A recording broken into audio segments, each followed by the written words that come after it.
it's So from So's Real Thoughts, and this is Kristen from SalesOnFilm, and we are at AFI FEST, and we just watched Asghar Farhadi's The Past. Yes, we did. We've both seen A Separation. Yes. Which was the Oscar-winning Best Foreign Film. And I loved it. It Yes. changed everything of how I perceived filmmaking. It was just on another level. It did make quite an impact on me as well. And I think it made my top 10 for that year. Okay. Definitely my mental top 10 because I never write anything down. But that was an intense movie.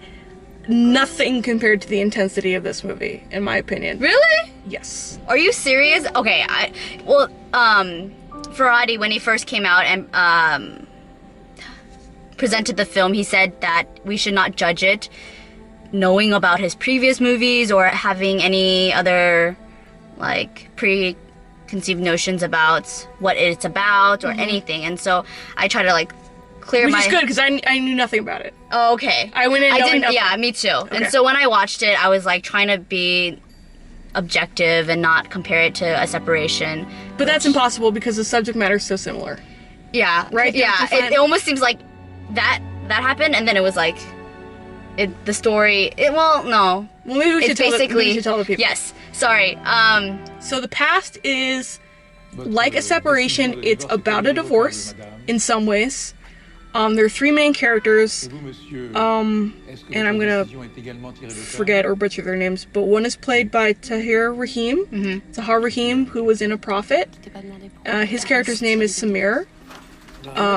There's one played by Berenice Bejo, who was in The Artist, and her character's name is Marianne. Yeah.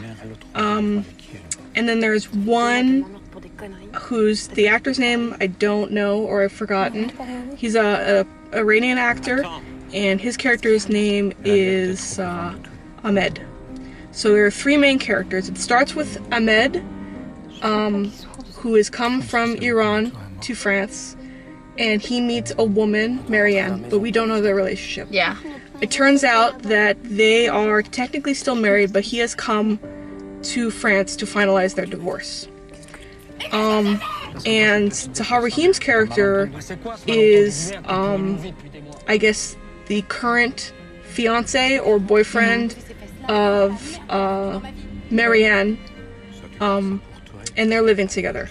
But when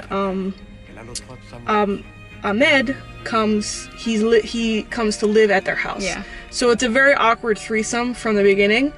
And then there are all these kids, and you don't know whose kids are whose until like it unfolds very gradually. Yeah. So you're kind of confused at the beginning who's the father of what kid, whose kid belongs to who, what the relationship between the three of them are, and it gets more complicated from there. I always love his films because it's almost like an onion, and it's like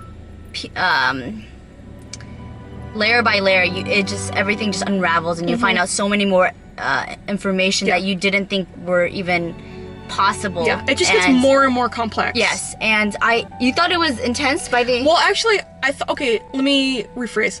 I thought that the situation, the narrative was more intense. However, the feeling I got watching A Separation was more intense than watching this. Yes. So I agree. Narratively, it was more complex, and the people's lives were way more complex. Yeah. However, I felt more emotionally engaged by A Separation than I did with this film. Yeah. I think this film, it really gradually grows on you because they're talking about such abstract themes that don't fully come together till the very end. I mean, there are these themes about communication, nostalgia, memory, and your own perception of things. And I think the very last scene is what I love about the film the most, and it really puts perspective on the whole entire film, and you can't really judge it halfway through or anything. And I don't think you can even judge it immediately after seeing it. Yeah. I think you really have to let it settle in. Yeah. And when you see it, if you compare the last film or the last scene to the first scene, you sort of get what the movie is about thematically from those two scenes. However, I will say that the movie ends on at a very different place than where it begins. Definitely. Because throughout the film, you think maybe, because the film starts with Ahmed's character, you think he's the main character. In the middle of the film, you think that Marianne is the main character Yeah. because she's kind of the hub that everything revolves around. And then the film ends with Tahar Rahim's character giving his character closure on his storyline.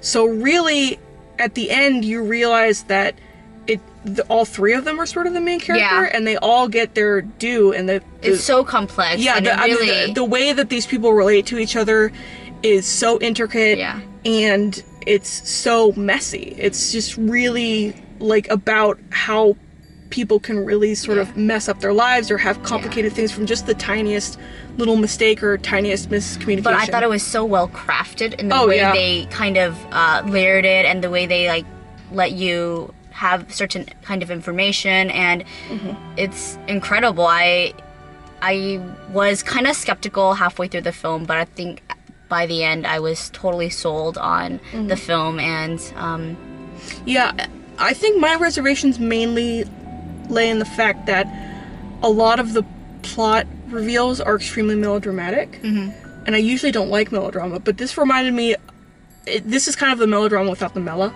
yeah, It's just like very, very dramatic. It reminded me of another film, Rust and Bone, where a lot of the plot devices are extremely melodramatic to the point of straining credulity.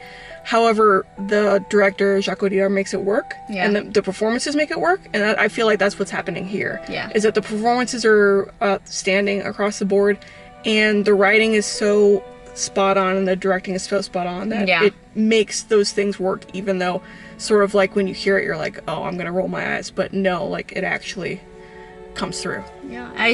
I enjoyed it more than because I was like, I don't know what the story is really about. I don't know what's going on, like what's really like whose child is who's connected to what, and it's just, but it just comes together, and he has a way of telling his stories is just and he has an incredible way of humanizing every single character, where like characters in another movie that might be secondary or you might not learn things about them, and you might like hate them, and you might hate them, right, exactly, or the filmmaker might make you hate them. In this movie, it's hard to like say who's the enemy, because everyone does really things that are really messed up. However, he really gets to the humanity of all the characters. I mean, no one's perfect, and I think he highlights that and really just brings it. Yeah, he definitely brings it, and I would not be surprised if he gets another. I know, that's what I was saying. A foreign film, definitely, because I know it's Iran's selection this year, but he got it could be going against Gloria. Yeah, he got a original screenplay nomination for A Separation, and I would not doubt for a second that this might get another best screenplay, just because all the characters are so well sketched, and you get to such depth within all of them that it's really remarkable. He came for the Q&A, and he said something about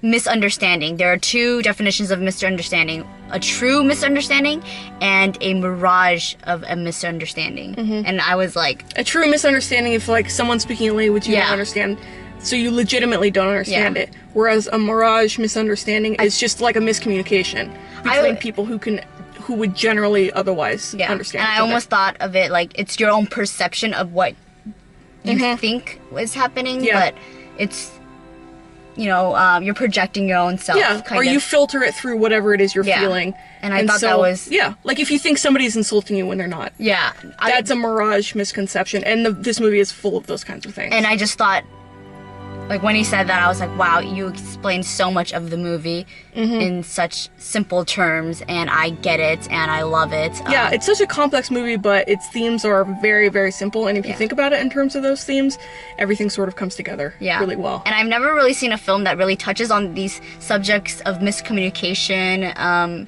and... like, I don't know, he just does this, and it makes it worth telling a story about. Yeah, definitely. Because you don't want to watch a film that's like, what's going on? Like, I don't understand anything, and I don't like when films are about such trivial things that it becomes, like, useless and repetitive. Yeah, this has a lot to say about, like, life in general. Yeah, and very universal message. And so, shoot, who picked it up? Sony Pictures Classics? Dang, yes. Yes. And Sony is distributing, so... It should come out. I feel like everything's gonna come out next year. It's probably gonna be in wide release around January. Yeah. But it's in time for you to see it before the Oscars. Yeah. So you should probably definitely do that. And it's like, don't write it off so quickly. Really, it's like you have to be very patient with this movie. Yeah, and I would suggest that people go into it with the least amount of knowledge possible. Yeah. Like, maybe just watch this video and don't read the Wikipedia. You know? Although we do explain a lot about... I think we only set it up. Okay. I think we set it up, but there are a lot of reveals in the movie that happen gradually that you don't need to know about going in, and it's much better if you don't. Yeah. Yeah. So definitely watch it next year. All right. Follow Kristen on SalesOnFilm.tumblr.com. Yes, and SalesOnFilm at Twitter as well. Alrighty. I'll see you guys. Okay, Bye. bye.